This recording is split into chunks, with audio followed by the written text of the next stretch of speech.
personne est le policier de son ami. Ne prends pas la torche pour regarder la vie de quelqu'un. Laisse Dieu le transformer.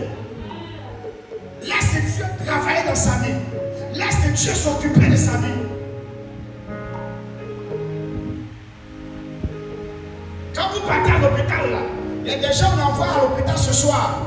Et 3 jours après, le docteur dit vous pouvez partir à la maison, n'est-ce pas? Mais il y a des gens, quand tu vas aller là, le docteur dit on ne peut pas le faire partir, on va le garder. Hein? Pourquoi il dit on va le garder? C'est parce que sa situation est grave. Par contre, il y a des gens qui sont là-bas depuis 6 mois, sont dans le coma. D'autres sont à l'hôpital depuis 8 ans. Amen. Touche ton voisin, il faut qu'on n'a pas la même maladie. Et touche encore, il faut dire donc on n'aura pas les mêmes résultats. Si toi, Jésus t'a transformé vite, laisse Jésus prendre le temps de me transformer. Oui.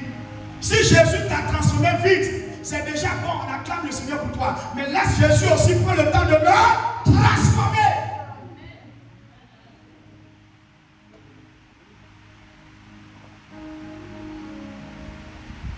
Ne regarde pas ton frère Christ pour dire il est chrétien et puis il se comporte comme ça. Oui, il est chrétien, il se comporte comme ça, mais il est à l'hôpital de Dieu. Il y a beaucoup de choses que tu ne sais pas que Dieu a déjà enlevé qui ne fait plus. C'est ce que tu sais là que tu vois. Sinon, Dieu est en train d'enlever depuis un peu. Il y a des gens, Dieu prend la peine d'enlever ça.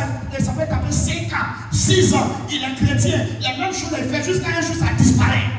Ce n'est pas toutes les plaies qui sont pas incurables. Il y a des plaies qui sont incurables. On les soigne avec beaucoup de soins. Avec beaucoup de soins.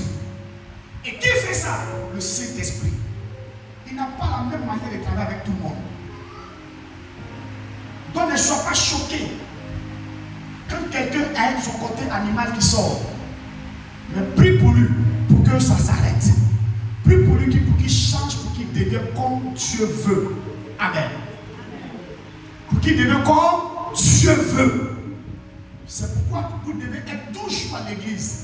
Pour que la parole de Dieu, qui est le comprimé du Saint-Esprit, puisse rentrer en vous. Pour que ça sert à la guérison. Car la parole de Dieu est la lumière. Donc elle viendra éclairer votre vie et tout ce qui est ténèbres va sortir. Amen.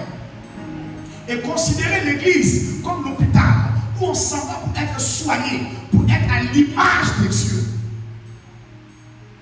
La Bible dit seront à l'image de Dieu, de gloire en gloire.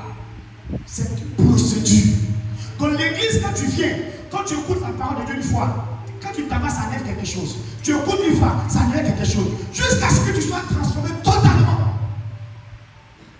Mais le diable ne veut pas que tu viennes tous les dimanches pour ne pas que tu aies une bonne transformation. C'est comme quelqu'un qu'on est en train de soigner, mais qui ne prend pas ses médicaments. Ta vie n'a pas encore changé, mais tu ne viens pas toujours prendre tes médicaments. Or, tes médicaments, c'est la parole de Dieu. Au fur et à mesure que tu vas prendre les médicaments, ta vie sera transformée. Amen. Dis avec moi ma transformation, ma métamorphose. Saint-Esprit, je te confie ma transformation. Je te confie ma métamorphose. Ô Éternel, viens me transformer. Viens me transformer. J'ai accepté Jésus, mais ma vie n'a pas encore changé. Je suis encore dans les ténèbres. Père, viens me transformer. Père, viens me changer.